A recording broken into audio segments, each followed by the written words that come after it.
La France participativiste a-t-elle à un moment respecté une seule clause du droit international au sein de mes affaires?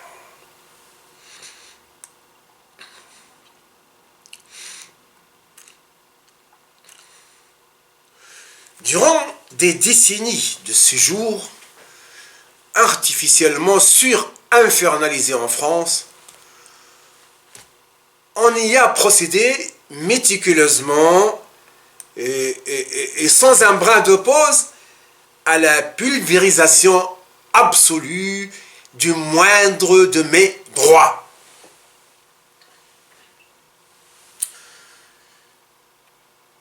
Selon cette absoluité, enfin apprivoisée, est devenue malléable.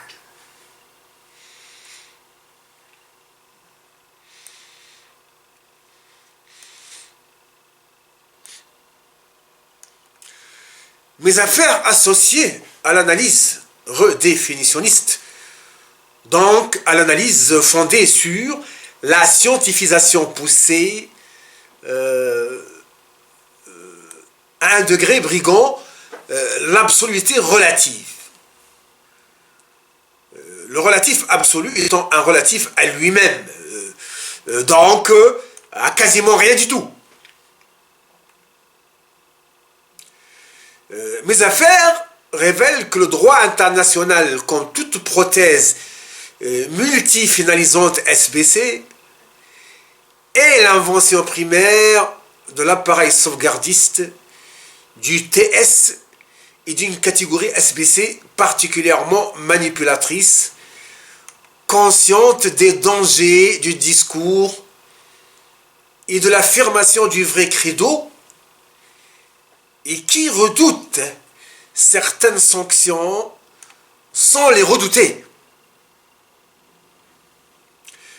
du fait de l'intervention du lien biomental universel.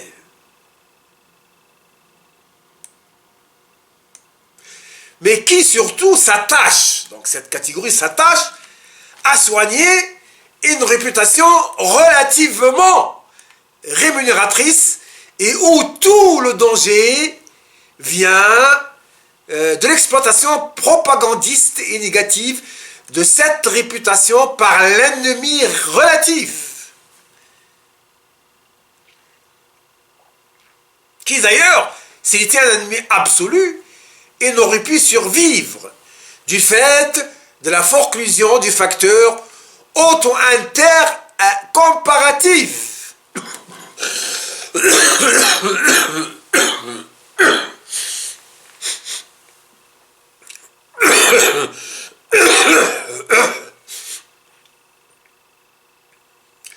Du fait de la forclusion du facteur auto-intercomparatif qui fait qu'on est conscient de la relation inter-biomentale et qu'on s'autodétruit relativement moins.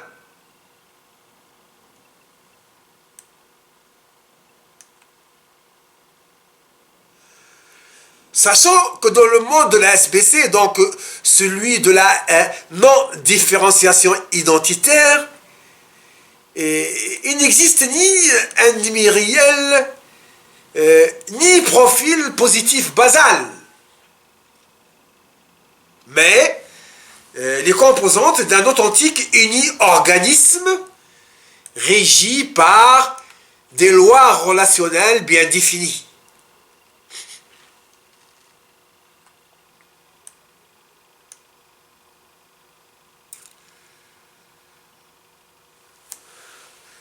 On peut dire, à l'échelle déjà des présuppositions philosophiques et ensuite de l'applicativité, que le droit international n'existe pas en tant que produit d'une philosophie scientifisante quelconque. Sachant que la scientifisation est de deux ordres. Là où l'on tente de scientifiser le non scientifisable, et là où l'on scientifise le scientifisable à destination d'un record voulu final.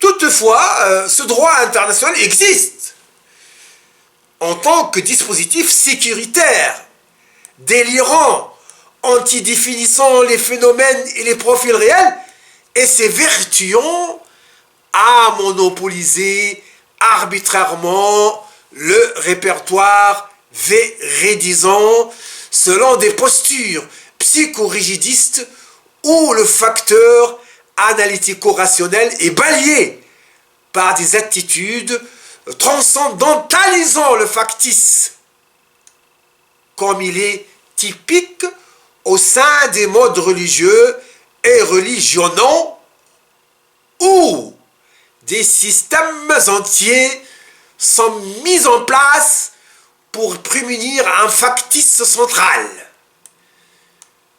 le soi-disant Dieu.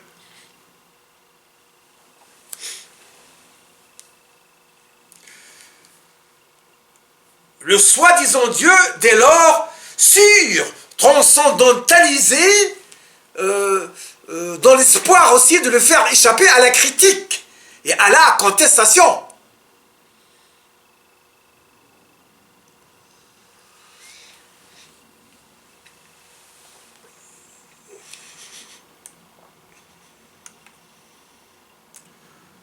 D'où l'on relève, en fin de compte,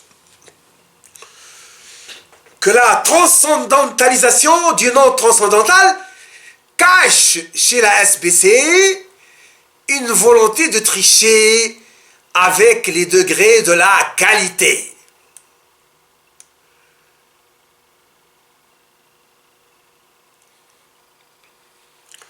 D'ailleurs, au sein des religions, en tant qu'ère qui se prête à toutes les extravagances et à tous les délires rationalisés, on va tout simplement jusqu'à soustraire le facteur Dieu à l'accès analytico-discursif.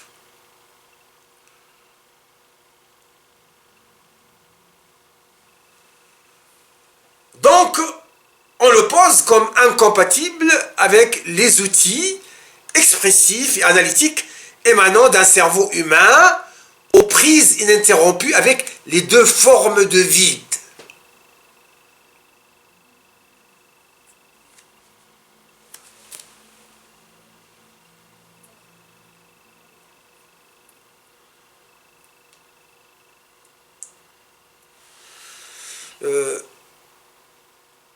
Je signifie un répertoire copieusement déraisonnant et ensuite psychiatrisable si l'on se réfère à la grille statuant sur la validité de la norme.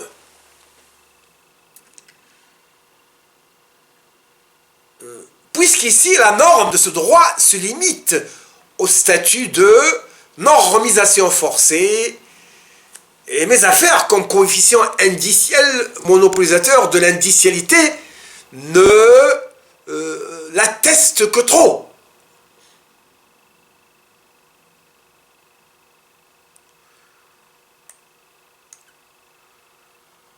Au reste, le droit ne peut exister en tant que science. Car la science se distingue de la non-science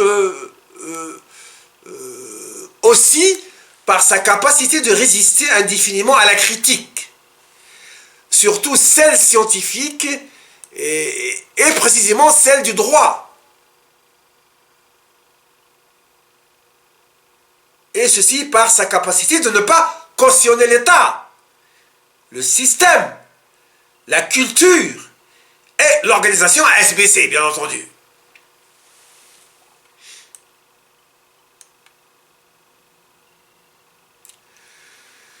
Donc, par ses pouvoirs persuasifs de refuter ce droit en tant que délire surorganisant et magifiant l'origine des phénomènes, mais surtout normalisant, voire gratifiant la spécificité, la suranimalité.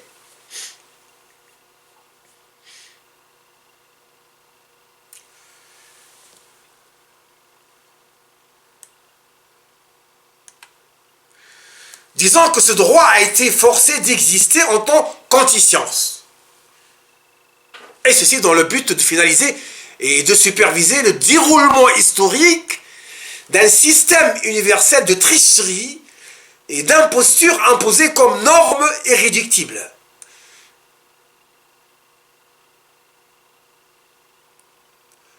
Ces normes sont aussi fondées sur une sacralité paradivinisée selon une classification compétitiviste où le cerveau, ne pouvant pas spécifier une gradation surhumaine, investit dès lors dans la mystification esthético-langagière.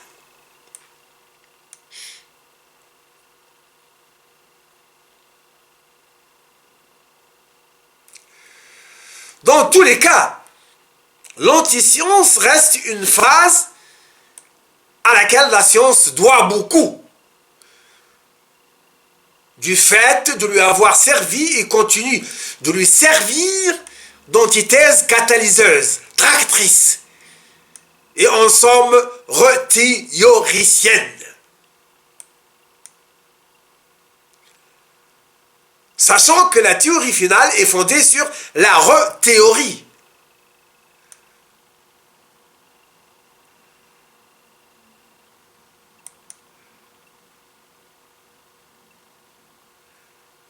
Tenez, les régimes participativistes de Tunisie, réputés pour être les plus délinquants et tortionnaires du monde, disent se conformer aux clauses du droit international pour certifier qu'à la faveur de l'intercession de l'Occident réel et non celui explicitement réimaginé, il devient discursivement à la portée de n'importe quelle organisation mafiosi voyocratique et de n'importe quel profil, le plus surbestial soit-il, d'affirmer se conformer à l'esprit du droit et même en transcender la qualité essentielle, et ceci selon une auto-angélisation jamais cataloguée auparavant, donc inédite.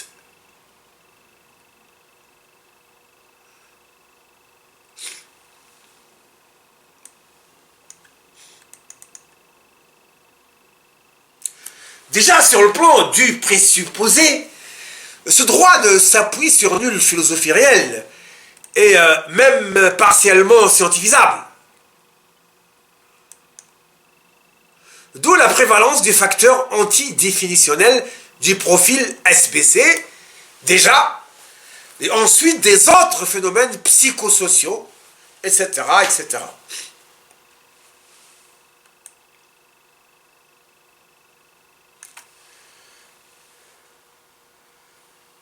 En revanche, ce droit, s'accote sur ce procédé mythisant et motivant, typique des situations où le cerveau, intellectuellement limité, donc en posture de dérationalisation continue en vue de finaliser une lutte contre l'anxiété, où ce cerveau fournit des conclusions exclusivement utiles à son rééquilibrage interne. Donc des conclusions relatives.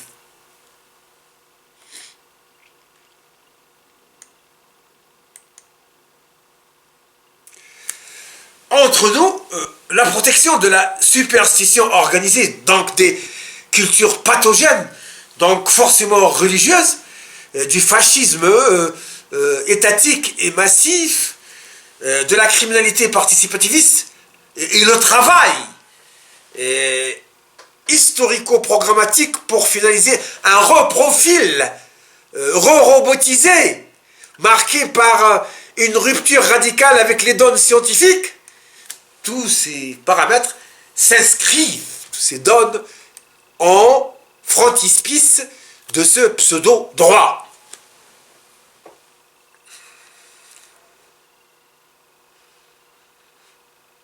Je spécifie un droit forcément étançonné par cette pseudo-philosophie où les fausses rationalisations tentent de soutenir le fond religieux maladif et où tous les délires, surtout ceux mystagogisants, règnent en noyau argumentatif contradictoire, mais soudés par le forçage uniformisant pathogène.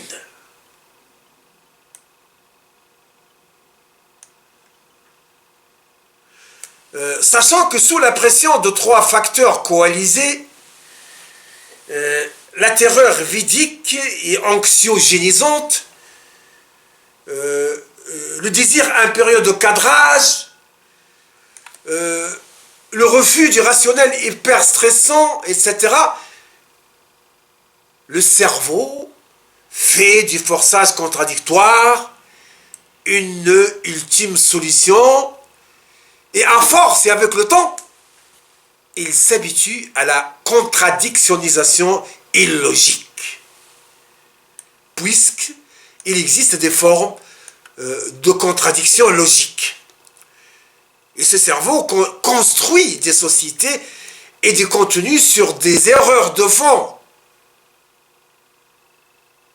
à l'instar des sociétés fondées sur la religion et la superstition étendue, par exemple.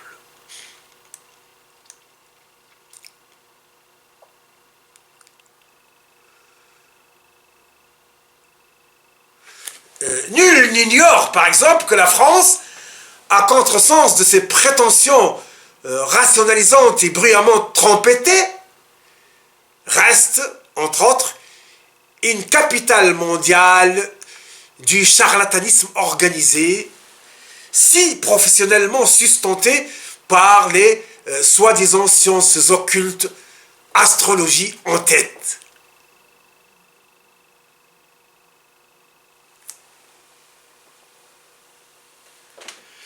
Voir à ce propos mon article intitulé « Rôle du délire charlataniste dans le maintien de l'épistémologie subintellectuelle en France ».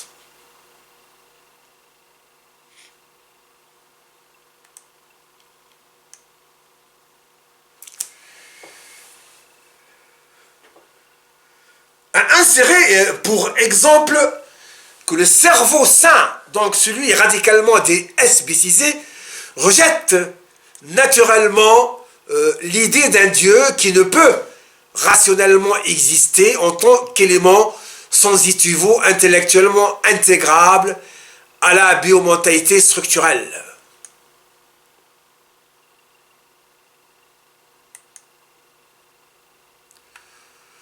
Il le fait selon un protocole où les fausses informations et les données factices sont éliminées au gré de la méthode réunificatrice de la qualité génétiquement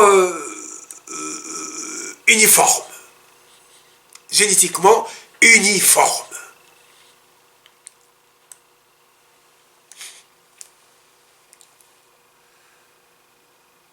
À vrai dire, dans le monde arabo-musulman, par exemple, le culte de l'obscurantisation et de la déscientifisation absolue, etc., opéré par les États, les organes, la presse en tête, et à leur tête la Ligue des soi-disant savants musulmans, n'a eu de pouvoir de perdurer que par l'intégration du droit comme protecteur de cette semi-théologisation, semi-superstitionnisation magistrale, qui réduit le cerveau à l'état d'instinctivation, donc de rejet des outils analytiques naturels, optimisés au bénéfice de situations intellectuelles d'attente des réponses du tiers métaphysique non identifié, ni identifiable, et bien entendu non existant, et bien entendu factice.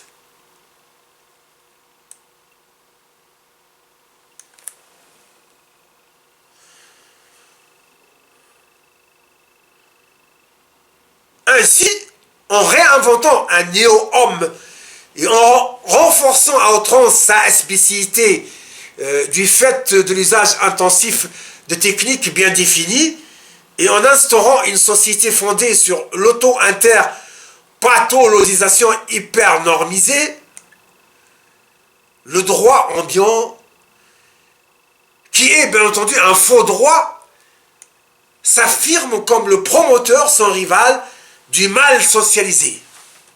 Donc, le mal investissant dans l'absolu comme absolu, contextuellement soutenu par un tempérament particulièrement suragressif, et dans le temps, par des programmatisations, frisant le loufoque pur. Frisons le loufoque pur.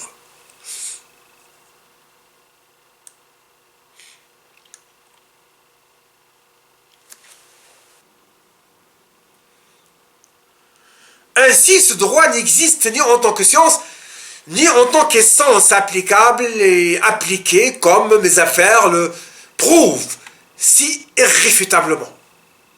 Il existe, en revanche, en tant qu'outil stratégiste, fondé sur l'antidéfinition systématique, dans le but d'astreindre des cadres d'équilibre non mérités, de légaliser la suragressivité appliquée de la SBC, et où le profil de cette SBC mène théorisation, réorganisation et application.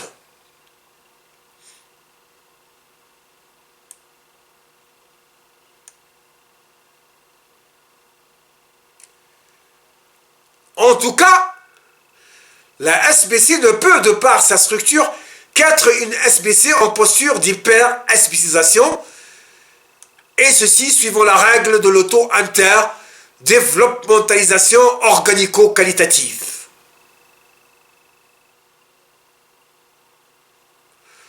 Donc, suivant la règle du développement biomental en milieu évolutionnaire pur.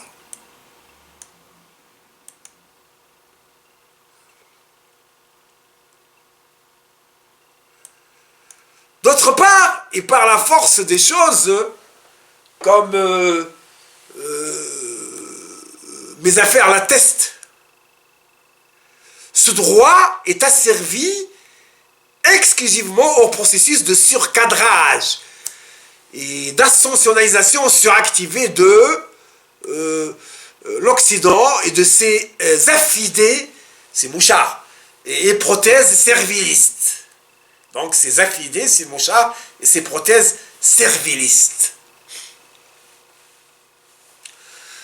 Le servilisme étant un état où le sujet ne se contente pas d'être servile. Il doctrinalise la servilité et il tend auto-messianico psychorigidement à l'imposer. Sachant que l'auto-messianisme, en tant que forçage par la mobilisation et la religionisation reprogrammatique, connaît deux étapes de déploiement. L'une passive, discursive, et la seconde discursivo-belliqueuse.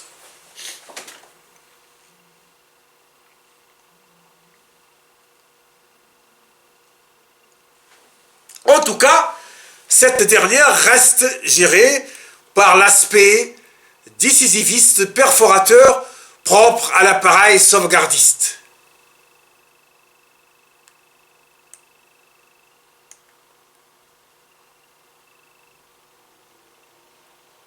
À noter que la religionisation est le résultat de réformes de la magification pure dans le but de la faire admettre en intégrant comme excipient une dose de pseudo-rationalité.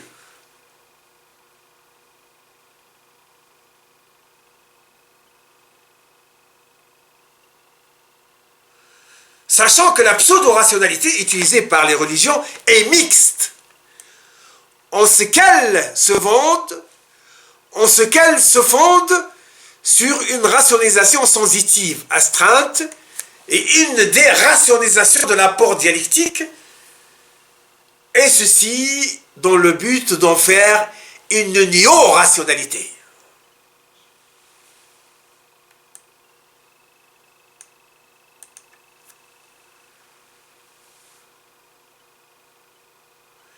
D'où le constat tel que le stipule la théorie de la surappropriation multi-éthymique en milieu à puissance énergético-technique inégale, et comme le certifient mes affaires, ce droit s'avère la propriété privée de l'Occident participativiste, du TS et de leurs sbires, et ceci selon une stratégie où, à l'échelle du parallèle, ce droit est radicalement et essentiellement usurpé, et à l'échelle de l'apparentiel affiché comme étant un dispositif magistral promoteur de la positivation absolutisante.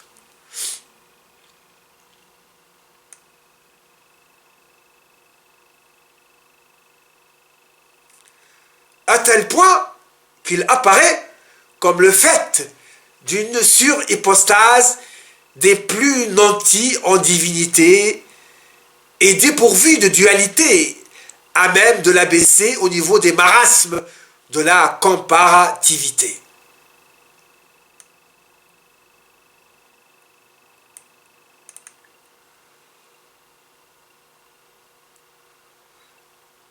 Dès lors, et du fait des stratégies cachées de l'Occident participativiste et sustentées par deux facteurs fédérés, la transaction unilatérale et la suprématie énergético-technique, cet outil a subi un asservissement à tout ce qui édifie le facteur immoral immoralisant.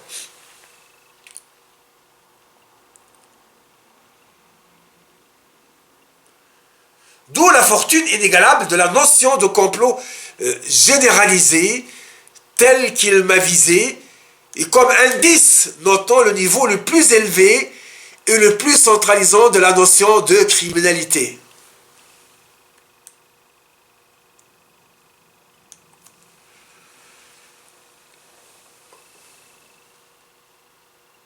Ici, comme ailleurs, mes affaires associées aux conclusions scientifiques certifient l'utilisation du droit légiféré contre ses propres prétentions et portées juridisantes positives, même fallacieuses.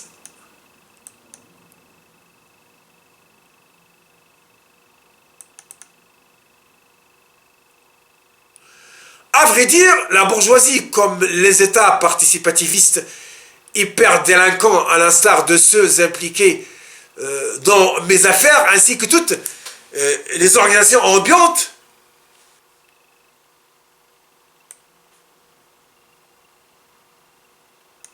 tient par la vertu bipolarisante de ce pseudo-droit imposé en tant que droit à essence absolue, non par devenir absolu, mais par chaque instant devenant et paradoxalement figé.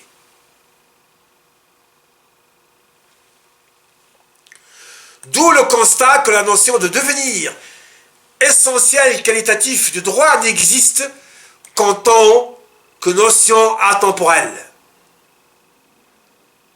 Donc, subsumant les parties logiques temporelles en une seule. D'où le devenant éternel réduit à l'état devenu.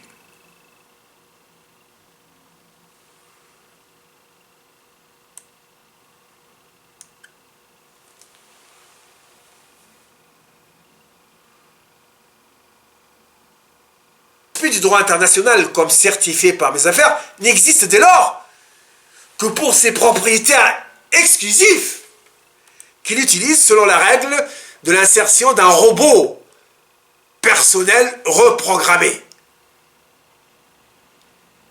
au sein de l'ensemble des concepts, et ceci dans le but de le trafiquer hyper technologiquement sans paraître le faire.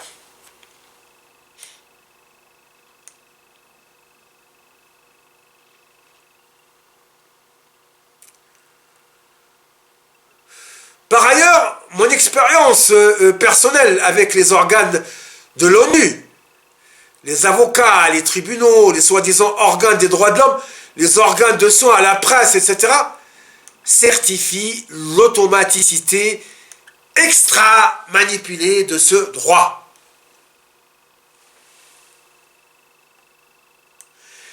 Et qui dit automaticité extra-manipulée dit propriété prothétique à commande strictement centralisée. Sachant que le droit, comme la moralité, n'est pas doté de propriétés biomentales qui lui permettraient de se lever et de résister à ces cohortes de trafiquants de la juridicité.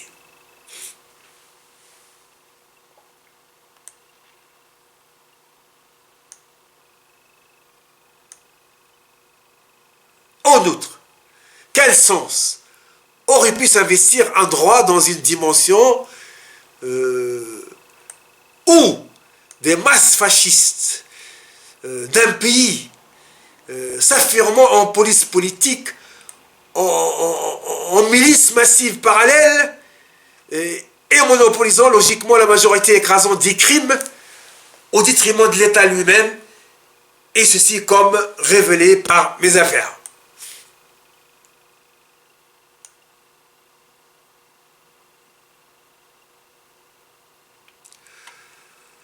Autrement dit, quel sens pourrait s'arroger cette composante des soi-disant sciences sociales dans des dimensions où le participativisme hyper-délinquant m'autorise le moindre balbutiement, qu'il soit aléatoire ou reprogrammatique, de l'organisation pyramidale.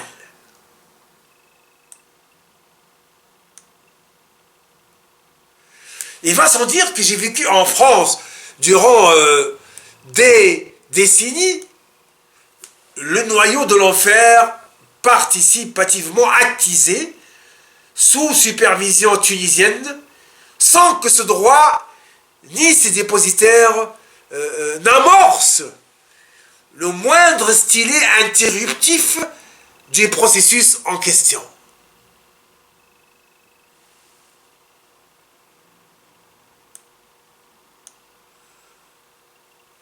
Et qui dit interruptivité et non-interruptivité dit forcément commande initiale et met en exergue la valeur ascendante de l'uni organisme en posture d'émission-réception arbitraire des stimuli.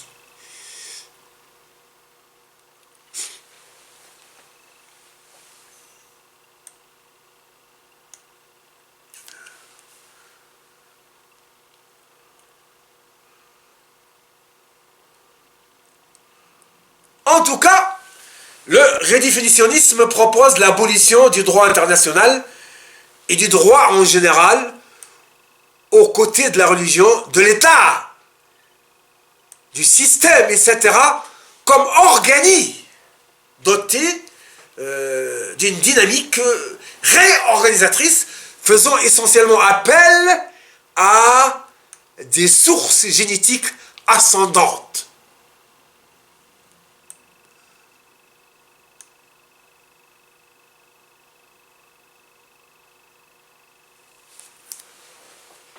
J'adjoins l'abolition de tous les produits subphilosophiques afin de pouvoir finaliser le désorganigramme. Donc abolir redéfinitionnellement la bourgeoisie entend déjà qu'impliqué historique et tête pyramidale au sein de mes affaires, et ceci à l'effet de désanimaliser et de dépathologiser au maximum le monde.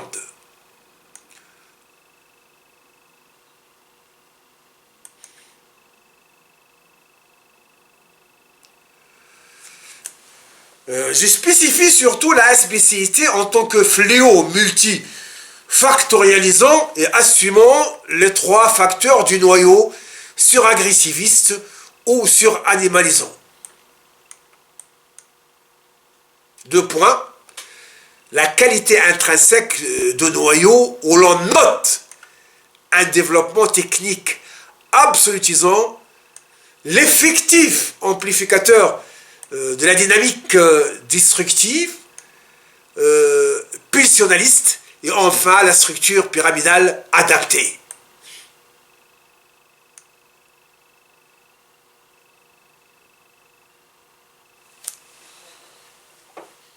En outre, l'application du droit semble exclusivement profiter à des forces précises, à un degré hyper privilégiant prioritaire, et généralement à la SBC,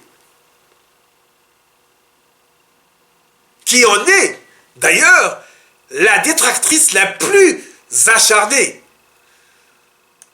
selon ses modalités paradoxalisantes mais stratégistes, pulsionnelles, où le sujet pro-animal utilise des donnes positives pour ses propres fins. Il les détruit une fois le processus d'auto-asservissement ciblé achevé, afin que les autres n'en profitent point.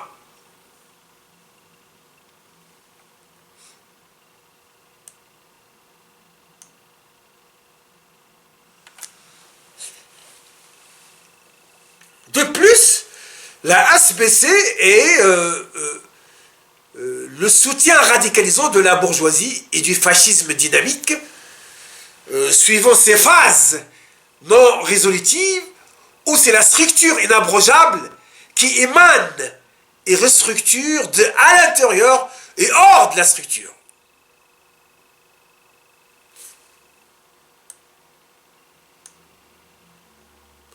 Quoique hors de la structure, elle structure les phases provisoires en vue d'une possibilité de prothétisation, donc de finalisation de prothèses, donc de finalisation de prothèses sûres et finales.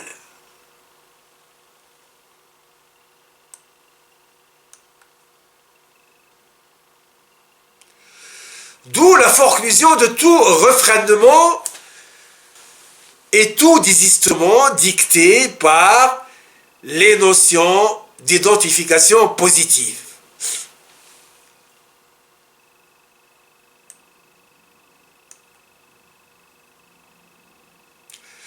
Sachant que de tout temps, le cerveau a tenté d'adopter comme prothèse tout ce qui dans l'environnement lui a semblé pouvoir apporter des éléments cadreurs à la sauvegarde de l'organisme, et ceci en vue de parachever le processus éternitique.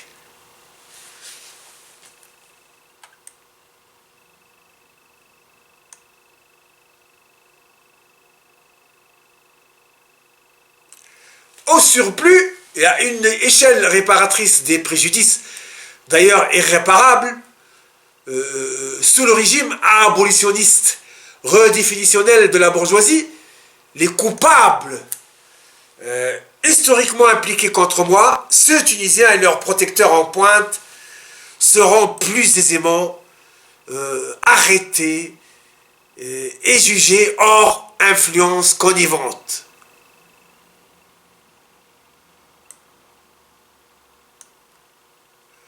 Ceci se passera selon la règle de la détechnisation, des énergétisations de la notion de tête prothétique, en rappelant qu'il existe deux genres de prothèses retechnisantes ou continuatrices de l'organe initial, celle naturelle et celle artificielle.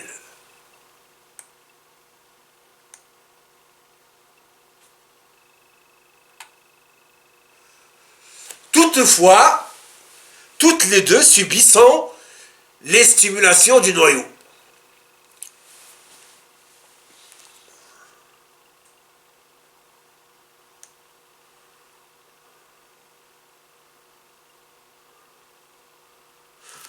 En définitive, il faut que l'Occident, en tant que gestionnaire de la tête de pyramide biomentale universelle, il faut qu'il soit fou. Donc, donc autodestructiviste volontaire, sachant que l'autodestructivisme latent s'origine dans le programme perfectionniste lui-même de l'appareil sauvegardiste. Il faut donc que cet Occident soit fou pour inventer des outils scientifiquement validables qui, s'ils lui sont appliqués, l'anéantiront dès les premiers jours du processus.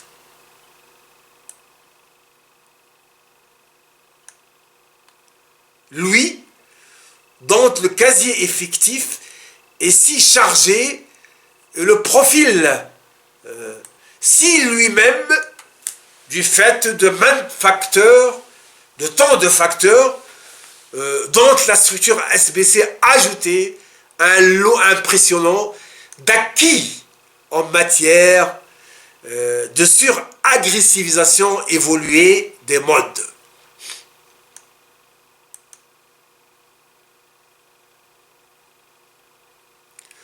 À la fin, comme j'ai déjà démontré, la vraie philosophie n'est pas la philosophie occidentale.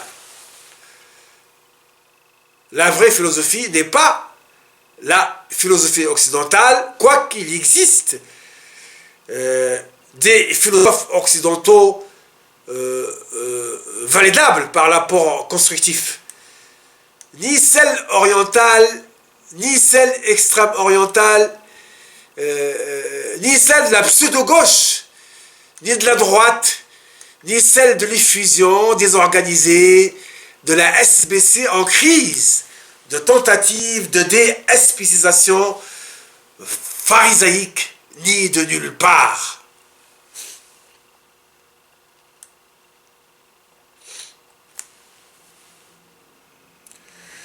La vraie philosophie est celle qui accepte de s'auto-dissoudre en tant que phase primaire d'un noyau né à son occasion.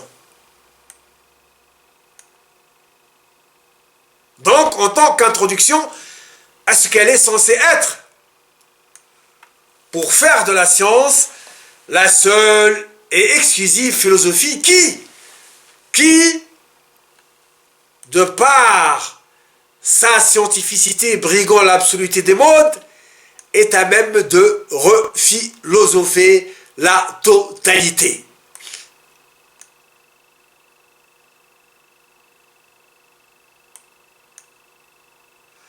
Elle rephilosophe la totalité pour enfin dissoudre tout ce qui a été déjà philosophé et construit forcément selon des modalités pathologiques certaines, donc mettant en péril l'unité du cerveau modèle.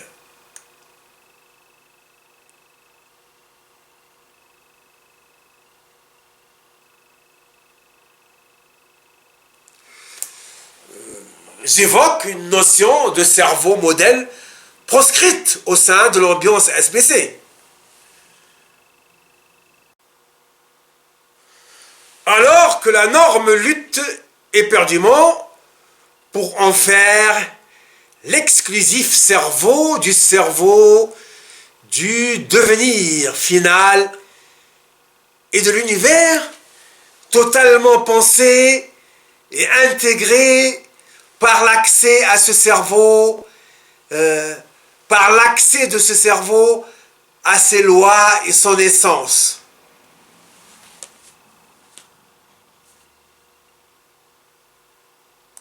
De telle façon que cet univers intégral devient la méga prothèse docile et automatisée de ce cerveau.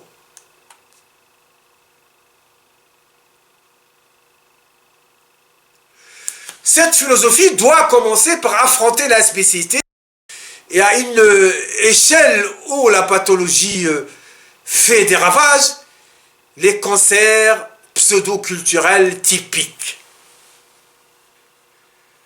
J'évoque le plan préalable soi-disant divin et tous les corrélats maladifs qui suspendent systématiquement l'activité rationnelle du cerveau au bénéfice du délire, forcément institutionnalisé et bien entendu juridisé.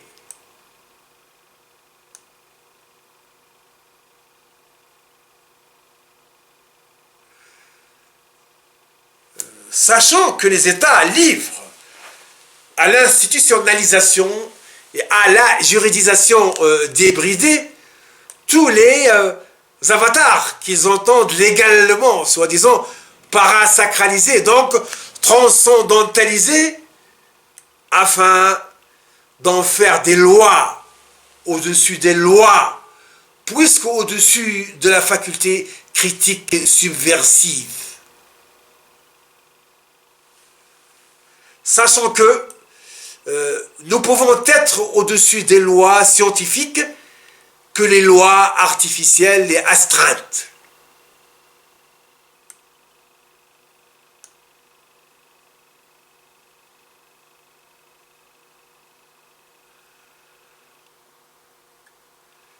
J'évoque bien entendu un au-dessus fantasmatique du roman soutenu par la pulsionalisation SBC. Sachant que la SBC est l'unique entité apte à vivre de fantasmes et à construire dans le champ non constructible du délire re-rationalisé.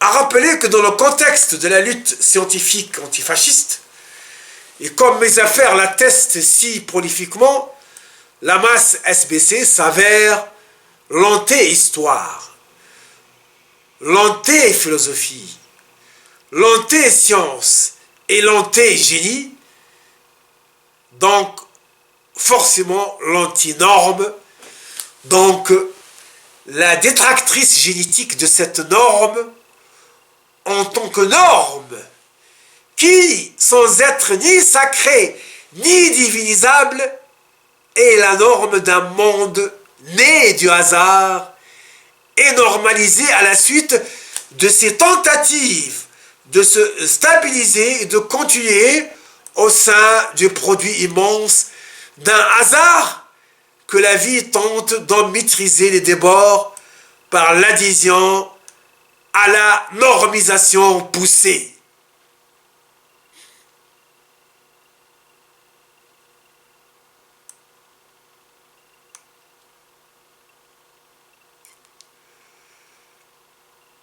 À suivre.